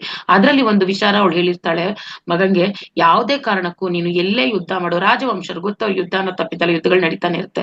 ಏನೇ ಆಗ್ಲಿ ಎಲ್ಲೇ ಇರುವಾಗ್ಲಿ ಯಾವುದೇ ಒಂದು ಪರಿಸ್ಥಿತಿಲಿ ಹೆಂಗಸರಿಗೆ ನೋವಿಸ್ಬಾರ್ದು, ಹೆಂಗಸರ ಮೇಲೆ ಯುದ್ಧ ಮಾಡಬಾರ್ದು, ಹೆಂಗಸರ ಮನಸ್ಸಿಗೆ ನೋವಿಸ್ಬಾರ್ದು, ಜೊತೆಗೆ ಅವ್ರಿಗೆ ಯಾವುದೇ ರೀತಿ ಹಿಂಸೆ ಕೊಡಬಾರ್ದು ಅನ್ನೋದನ್ನ ತುಂಬಾ ಹೇಳಿರ್ತಾಳೆ. ಸೊ ಇವ್ರಿಗೆ ಯಾವಾಗ ವಿಶ್ವಾಮಿತ್ರ ತಾಟಕಿನ ಸಾಯ್ಸಕ್ ಹೇಳ್ತಾರೋ ಇವ್ರಿಗೆ ಮನಸ್ಸೇ ಇರಲ್ಲ. ಯಾಕೆಂದ್ರೆ ಅಮ್ಮ ಹೇಳಿರೋದು ನಾಪ್ಕ ಬರ್ತಾ ಇರುತ್ತೆ. ಅಯ್ಯೋ ನನ್ ತಾಯಿ ನೋಡಿದ್ರೆ ಈ ತರ ಹೇಳಿದಾಳೆ, ಸ್ತ್ರೀಯರಿಗೆ ತೊಂದರೆ ಕೊಡಬಾರ್ದು ಅಂತ, ನಾನ್ ಹೆಂಗಪ್ಪ ಮಾಡೋದು ಇವಾಗ, ತಾಯಿ ಮಾತನ್ನ ತಪ್ಪದಂಗ ಆಗುತ್ತಲ್ವಾ ಅಂತಂದ್ಬಿಟ್ಟು ಅವ್ರು ಅದನ್ನೇ ಹೇಳ್ತಾರೆ, ಇಲ್ಲ ಅಮ್ಮ ಈ ತರ ಹೇಳೋದಕ್ಕೆ ನಾನ್ ಮಾಡಕ್ಕೆ ಸಾಧ್ಯ, ಇನ್ನ ಚಿಕ್ಕವ್ರು ಅವ್ರುನು, ಇಲ್ಲ ಮಾಡಕ್ ಆಗಲ್ಲ ನಂಗೆ ಅನ್ನೋ ತರ ಹೇಳ್ತಾರೆ. ಆದ್ರೆ ವಿಶ್ವಾಮಿತ್ರರು ಬಿಡಲ್ಲ ಅವ್ರಿಗೆ. ನಾನು ಗುರು, ನಿನ್ಗೆ ಗುರುವಾಕ್ಯ ಪರಿಪಾಲನೆ ನೀನ್ ಮಾಡ್ಲೇಬೇಕು, ನಾನು ಹೇಳ್ತಾ ಇದೀನಿ ಅಂದ್ರೆ ಅದನ್ನ ನೀನ್ ಮಾಡ್ಲೇಬೇಕು ಅಂತ ಹೇಳ್ಬಿಟ್ಟು ಆರ್ಡರ್ ಮಾಡಿ ಮಾಡಿಸ್ತಾರೆ ಅವ್ರ ಕೈಯಲ್ಲಿ. ಸೊ ಆಯ್ತು, ತಾಟಕಿ ವಧೆ ಎಲ್ಲ ಆಗುತ್ತೆ. ಹೀಗೆ ಹಲವಾರು ದಿನಗಳಾದ್ಮೇಲೆ ಇವ್ರು ಕಾಡಿಂದ ಮತ್ತೆ ಮನೆಗ್ ಹೋಗ್ತಾರೆ ವಾಪಸ್ಸು. ಮನೆಗ್ ಹೋದ್ಮೇಲೆ ರಾಮಂಗೆ ಇಷ್ಟೆಲ್ಲಾ ಮಾಡಿ ಎಷ್ಟೋ ಕಲ್ತ್ಕೊಂಡ್ ಬಂದಿರ್ತಾರೆ, ಆದ್ರೆ ಅವ್ರಿಗೆ ಒಂದೇ ಒಂದು ವ್ಯತೆ ಮನ್ಸಲ್ಲಿ ಕಾಡ್ತಾ ಇರುತ್ತೆ. ನಾನು ಆ ಹೆಂಗಸಿಗೆ ಆತರ ಹೆಣ್ಣಿಗೆ ತೊಂದ್ರೆ ಕೊಡಬಾರ್ದಿತ್ತು, ಅಮ್ಮ ಹೇಳ್ತಾ ಇದ್ರು, ಆದ್ರೂ ನಾನು ಅದನ್ನ ಪಾಲ್ಸಕ್ ಆಗ್ಲಿಲ್ಲ ಅಂತ ಅವ್ರಿಗೊಂಥರ ಬೇಜಾರಾಗ್ಬಿಟ್ಟು ಬಂದಿದ್ದೇನೆ. ಮನೇಲಿ ಒಂದು ರೂಮಲ್ಲಿ ಹೋಗಿ ಕೂತ್ಕೊಂಡು ಅವರು ಬಾಗ್ಲೇ ತೆಗಿತಿರಲ್ಲ. ಎಷ್ಟು ಬಂದು ಕರೆದ್ರು ಅವ್ರಿಗೆ ಒಂದಷ್ಟು ದಿನ ಬಾಗಿಲು ತೆಗಿಯಲ್ಲ. ಮತ್ತೆ ಒಂದು ಸಲಿ ವಿಶ್ವಾಮಿತ್ರನ್ನೇ ಕರೆಸ್ತಾರೆ. ವಿಶ್ವಾಮಿತ್ರ ಬಂದು ಹೇಳೋವರೆಗೂ ಅವ್ರು ಬಾಗಿಲು ತೆಗಿಯಲ್ಲ. ಮತ್ತೆ ಬಾಗಿಲು ತೆಗಿತಾರೆ. ಕಡೆಗೆ ಅವ್ರು ಬಂದು ಕರೆದ ಮೇಲೆ ನಿಧಾನಕ್ಕೆ ಬಾಗಿಲು ತೆಗಿತಾರೆ. ತೆಗೆದ್ಮೇಲೆ ಯಾಕೆ ಈ ತರ ಏನಾಯ್ತು ಅಂತಂದಾಗ ಅವ್ರು ಅದೇ ಹೇಳ್ತಾರೆ, ನಾನು ಈ ತರ ಇಷ್ಟ ಇಲ್ಲದ ಮನಸ್ಸಿನಿಂದ ಈ ಕೆಲ್ಸವನ್ನ ಮಾಡಿದೆ, ನನಗೆ ಯಾಕೆ ಈ ತರ ಮಾಡಿದೆ, ನಾನು ಮಾಡ್ಬಾರ್ದಿತ್ತಲ್ವಾ, ಈ ತರ ಅಮ್ಮಂದು ಆ ವಾಕ್ಯನ್ನ ನಾನು ಪರಿಪಾಲನೆ ಮಾಡಕ್ಕಾಗ್ಲಿಲ್ಲ, ಇದು ತಪ್ಪು ನಾನ್ ಮಾಡಿರೋದು, ನಂಗೆ ಪಾಪ ಪ್ರಜ್ಞೆ ಕಾಡ್ತಾ ಇದೆ ಅಂತ ಹೇಳ್ಕೊಂತಾರೆ. ಅವಾಗ ಇವ್ರು ಹೇಳ್ತಾರೆ, ನಿನಗೆ ಈ ಒಂದು ಸತ್ಯ ತಿಳ್ಕೊಬೇಕಾ, ಇದ್ರ ವಿಚಾರವಾಗಿ ನೀನಿನ್ನ ಜಾಸ್ತಿ ತಿಳ್ಕೊಬೇಕು ಅಂದ್ರೆ ವಸಿಷ್ಠ ಮಹರ್ಷಿಗಳ ಹತ್ರ ಹೋಗು, ಅವ್ರು ನಿಂಗೆ ಇದ್ರ ಬಗ್ಗೆ ಫುಲ್ ಮಾಹಿತಿಯನ್ನ ಕೊಡ್ತಾರೆ. ಏನು ನೀನ್ ಮಾಡಿ ಸರಿನಾ ತಪ್ಪ ಏನು ಅಂತ ಅವ್ರು ನಿನಗೆ ಗೈಡ್ ಮಾಡ್ತಾರೆ, ಹೋಗು ಅವ್ರ ಹತ್ರ ಹೋಗು ಅಂತ ಹೇಳ್ಬಿಟ್ಟು ಕಳಿಸ್ತಾರೆ. ಸೊ ಅವರು ವಸಿಷ್ಠರ ಹತ್ರ ಹೋಗಿ ಕೇಳ್ತಾರೆ. ಸೊ ವಸಿಷ್ಠರ ಹತ್ರ ಹೋದ್ಮೇಲೆ ಅವರು ಈ ಎಲ್ಲ ಇವ್ರಿಗೆ ಅರ್ಥ ಮಾಡ್ಸೋಕೆ ಸಾಕಷ್ಟು ಸಮಯ ತಗೊಳುತ್ತೆ.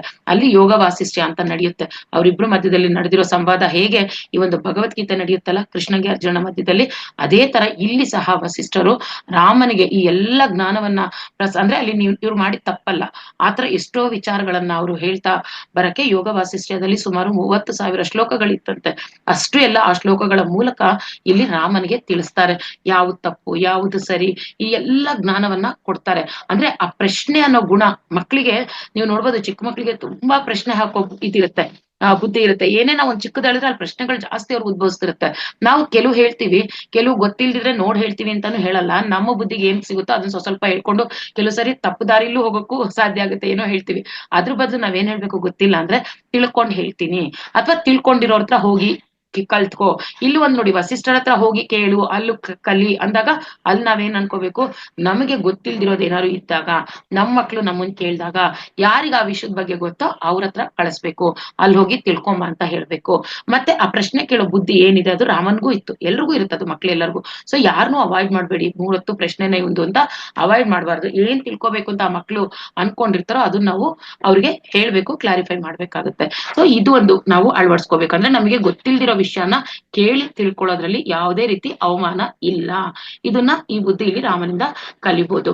ಸೊ ಮತ್ತೆ ಇನ್ನ ಒಂದು ಸೀತಾ ಪರಿಣಯಕ್ಕೆ ಬಂದಾಗ, ಮದುವೆ ಸಂದರ್ಭದಲ್ಲಿ ಬಂದಾಗ, ಜನಕ ಮಹಾರಾಜ ಏನಲ್ಲಿ ಯಾರು ಆ ಬಿಲ್ಲನ್ನ ಶಿವಧನಸ್ಸನ್ನ ಮುರಿತಾರೋ ಅವರಿಗೆ, ಮುರಿಯೋದಲ್ಲ ಬಗ್ಗಿಸ್ಬೇಕು, ಶಿವಧನಸ್ಸನ್ನ ಬಗ್ಗಿಸಿ ದಾರ ಕಟ್ಟುತ್ತಾರೋ ಅಂತವರಿಗೆ ನನ್ನ ಮಗಳನ್ನ ಕೊಡ್ತೀನಿ ಅನ್ನೋ ಚಾಲೆಂಜ್ ಇರುತ್ತೆ. ಸೊ ಇವ್ರಿಲ್ಲಿ ಇದ್ರಲ್ಲಿದ್ದಾಗ, ಅರಣ್ಯದಲ್ಲಿ ಇದ್ದಾಗ್ಲೇ ಈ ಒಂದು ಟಾಸ್ಕ್ ಅನ್ನೋದು ಇಲ್ಲಿ ಶುರು ಆಗಿರುತ್ತೆ. ಸೊ ಯಾರು ಎಷ್ಟು ರಾಜರು ಬಂದ್ರು ಯಾರಿಗೂ ಅದನ್ನ ಬಗ್ಸಕ್ ಆಗ್ತಾ ಇರಲ್ಲ. ಸೊ ಬಂದವರೆಲ್ಲ ಏನು ಜನಕರಾಜನ ಬೈಕೊಂಡು ಹೋಗ್ತಾ ಇರ್ತಾರೆ.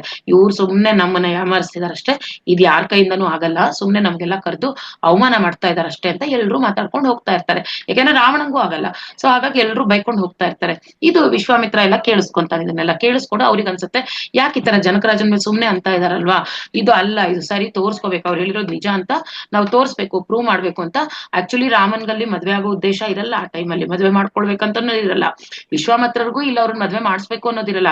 ಏನು ಜನಕರಾಜನ್ ಮೇಲೆ ಕಳಂಕ ಬರ್ತಾ ಇದೆ ಅದನ್ನ ತೆಗಿಬೇಕು ಅನ್ನೋ ಉದ್ದೇಶಕ್ಕೆ ರಾಮರನ್ನಲ್ಲಿ ಕರ್ಕೊಂಡ್ ಬರ್ತಾರೆ. ಸೊ ರಾಮ ಬರ್ತಾರೆ ಅಲ್ಲಿ, ಈಸಿಯಾಗಿ ಅದನ್ನ ಅವ್ರಿಗೆ ಬೆಂಡ್ ಮಾಡಕ್ ಆಗುತ್ತೆ. ಆದ್ರೆ ಅವ್ರು ಅದನ್ನ ಬೆಂಡ್ ಮಾಡಲ್ಲ.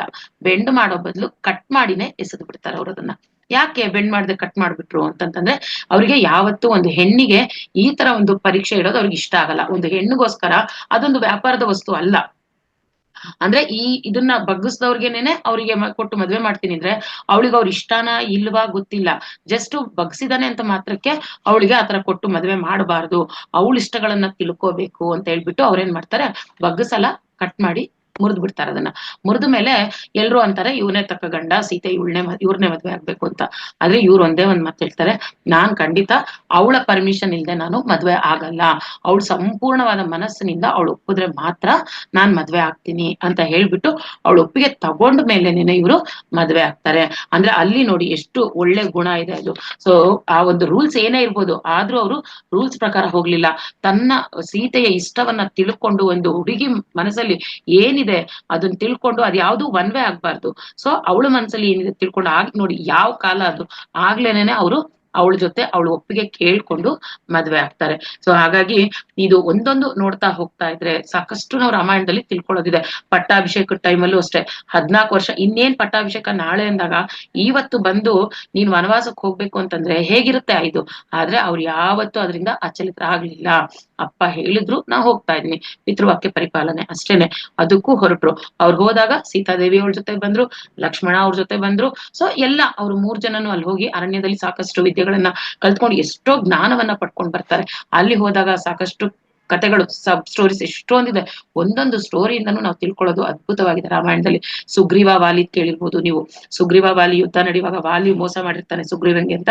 ಸುಗ್ರೀವ ಬಂದು ರಾಮನ ಹತ್ರ ಮೊರೆ ಹೋಗ್ತಾರೆ, ನೀವೇನಾರು ಮಾಡಿ ನನ್ನ ಅಣ್ಣನ ಅವ್ರನ್ನ ಕೊಂದು ಬಿಡ್ಬೇಕು ಅನ್ನೋ ತರನೇ ಕೇಳ್ಕೊಂಡು, ತುಂಬಾ ಅನ್ಯಾಯ ಮಾಡ್ತಾ ಇದಾರೆ, ಅವ್ರನ್ನ ಹೇಗಾರು ಮಾಡಿ ಸೋಲ್ಸ್ಬೇಕು ನಾವು ಅಂತ ಅಂದ್ಬಿಟ್ಟು ಕೇಳ್ಕೊಂಡಿರ್ತಾರೆ. ಅವ್ರ ಬಗ್ಗೆ ಎಲ್ಲ ಹೇಳಿರ್ತಾರೆ, ತಿಳಿದಿರುತ್ತೆ ಎಲ್ಲ. ಸುಗ್ರೀವ ಹೇಳಿರ್ತಾರೆ ವಾಲಿ ಬಗ್ಗೆ. ಅಣ್ಣ ತಮ್ಮ ಆದ್ರೂನು ಆ ಒಂದು ಧರ್ಮಕ್ಕೋಸ್ಕರ ಹೋಗಿ ಕೇಳಿರ್ತಾರೆ, ವಾಲಿನ ಸೋಲ್ಸೋದಕ್ಕೆ ನಂಗೆ ಹೆಲ್ಪ್ ಮಾಡ್ಬೇಕಂತ. ಸೊ ಆ ಯುದ್ಧದಲ್ಲಿ ಎಷ್ಟೋ ಜನ ಕೇಳಿದಿರ, ರಾಮ ಮರದ ಹಿಂದೆ ನಿಂತ್ಕೊಂಡು ವಾಲಿನ ಸೋಲ್ಸಿದ್ರು ಅಂದ್ರೆ ಅದು ತಪ್ಪು, ಆತರ ಮಾಡಂಗಿಲ್ಲ. ಯುದ್ಧದಲ್ಲಿ ಮುಖಾಮುಖಿ ಹೋರಾಡ್ಬೇಕು. ಮರದ ಹಿಂದೆ ನಿಂತ್ಕೊಂಡು ಅಲ್ಲಿ ಬಾಣ ಬಿಟ್ಟಿದ್ದಾರೆ ಅಂದ್ರೆ ಇದು ಮೋಸ, ರಾಮ ಇಲ್ಲಿ ಸರಿ ಮಾಡ್ಲಿಲ್ಲ ಅನ್ನೋ ಎಷ್ಟೋ ಒಂದು ಅಭಾಂಡಗಳು ಅಲ್ಲಿದೆ ರಾಮನ್ ಮೇಲೆ. ಆದ್ರೆ ಇಲ್ಲಿ ಸರಿಯಾಗಿ ನೋಡ್ತಾ ಹೋದಾಗ ಯಾಕೆ ಅವ್ರು ರಾಮನಿಂದ ಮರದಿಂದ ನಿಂತ್ಕೊಂಡು ಯಾಕೆ ಬಾಣ ಬಿಟ್ರು ಅಂದ್ರೆ, ಇಲ್ಲಿ ಸುಗ್ರೀವ ಒಂದು ವಿಷಯ ಹೇಳಿರ್ತಾರೆ ವಾಲಿ ಬಗ್ಗೆ. ವಾಲಿಗೆ ಎಷ್ಟು ಶಕ್ತಿ ಇರುತ್ತೆ ಅಂದ್ರೆ, ಯಾರ್ ಮುಂದಾದ್ರೂ ಬಂದು ವಾಲಿ ನಿಂತ್ಕೊಂಡು ಒಂದು ಕಣ್ಣಲ್ಲಿ ಕಣ್ಣಿಟ್ಟು ಒಂದ್ 10 ನಿಮಿಷ ನೋಡಿದ್ರೆ ಸಾಕು, ಎದುರಿಗಿರೋರ್ ಎನರ್ಜಿ ಎಲ್ಲ ಡ್ರೈನ್ ಆಗ್ಬಿಡುತ್ತಂತೆ. ಅವ್ರ ಎನರ್ಜಿ ಅವ್ರಿಗಿರಲ್ಲ, ಆ ಎನರ್ಜಿ ಎಲ್ಲ ಡ್ರೈನ್ ಆಗ್ಬಿಡುತ್ತೆ ವಾಲಿ ಹತ್ರ ನೋಡಿದ್ರೆ.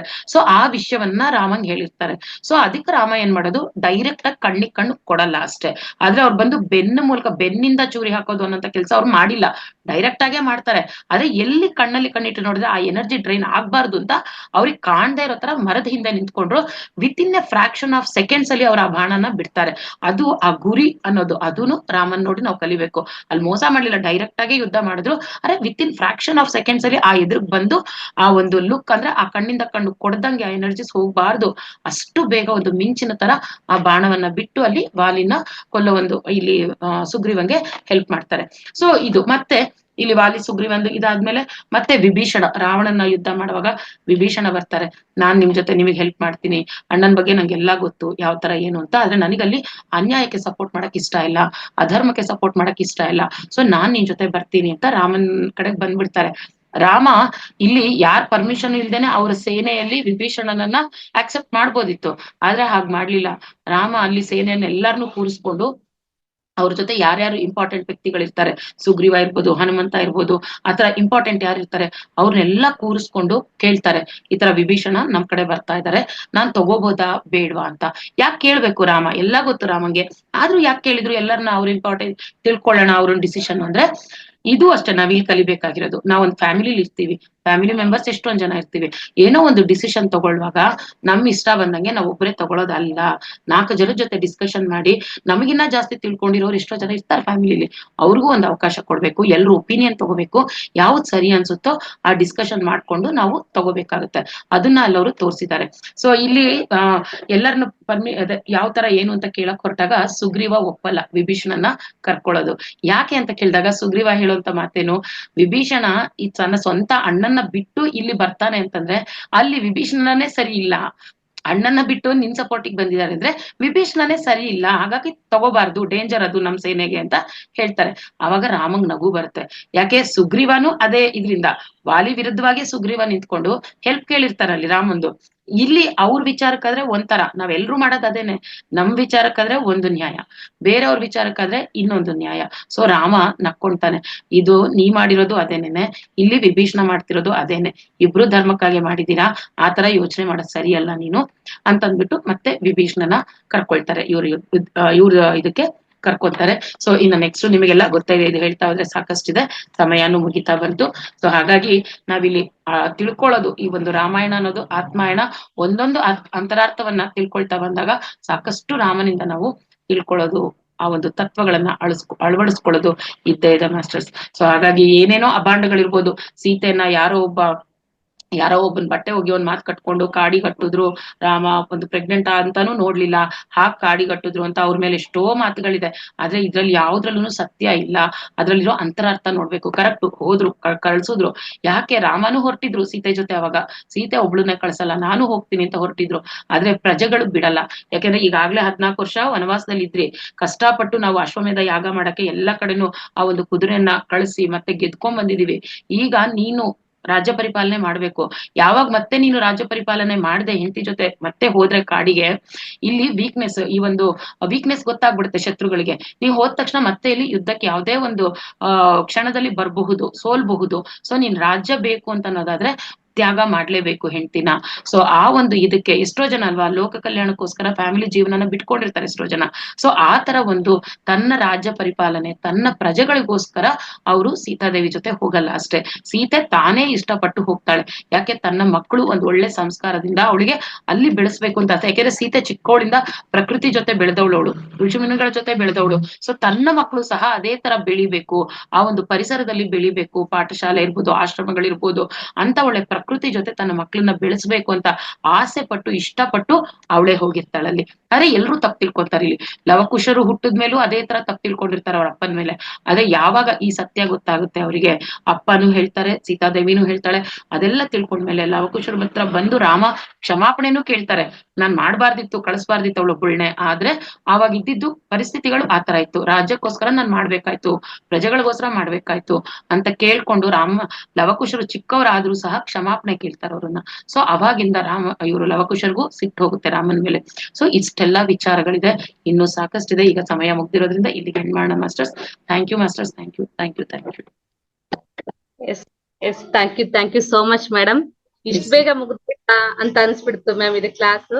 ನಾವೆಲ್ಲ ರಾಮನವಮಿ ಅಂತಂದ್ರೆ ಪಾಂಕ ಮಾಡ್ಕೊಂತಿದ್ವಿ. ಇದಕ್ಕಂತ ನಾನ್ ಮದ್ವೆ ಆಗಿ ಬಂದ್ಮೇಲೆ ನನಗೆ ರಾಮನವಮಿ ಇದ್ರ ವಿಶೇಷತೆ ಏನು, ಈ ತರ ಒಂದ್ ಪಾನಕ ಮಾಡ್ತಾರೆ, ಕೋಸಂಬರಿ ಮಾಡಿ ಎಲ್ಲ ಪ್ರಸಾದವನ್ನ ಕೊಡ್ತಾರೆ ಅನ್ನೋದು ಗೊತ್ತಿತ್ತು. ನನ್ನ ತಾಯಿ ಮನೆಗೆ ನನಗೆ ಅದನ್ನು ಸಹ ಗೊತ್ತಿದ್ದಿಲ್ಲ. ಇದು ಒಂದ್ ಖುಷಿ ಪಡೋ ವಿಚಾರ ಅಂದ್ರೆ ನನ್ ಮದ್ವೆ ಆಗಿ ಬಂದ್ಮೇಲೆ ಅಟ್ಲೀಸ್ಟ್ ಒಂದು ರಾಮನವಮಿ ಅನ್ನೋದು ಹಬ್ಬ, ಅದು ಈ ತರ ಒಂದು ವಿಚಾರ ಅನ್ನೋ ಹಬ್ಬನ ಆಚರಣೆ ಮಾಡ್ತಾರಂತ ಹೇಳಕ್ ತಿಳ್ಕೊಂಡಿದೀನಿ ಅಂತ ಒಂದ್ ಖುಷಿ ಆಗ್ತಿದೆ.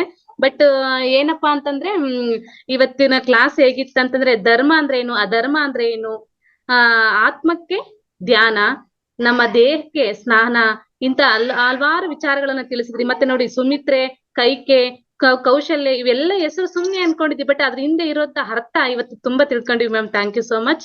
ನಮ್ಮ ವೇದಿಕೆಗೆ ಬಂದು ಅದ್ಭುತವಾದ ಜ್ಞಾನವನ್ನ ಕೊಟ್ಟಿದ್ದೀರಾ. Thank you so much. ಬೇಗ ಮುಗ್ದೋಗ್ಬಿಡ್ತು ಅಂತ ಅನಿಸ್ತು ಮ್ಯಾಮ್ ನಮ್ಗೆ. Thank you so much ma'am.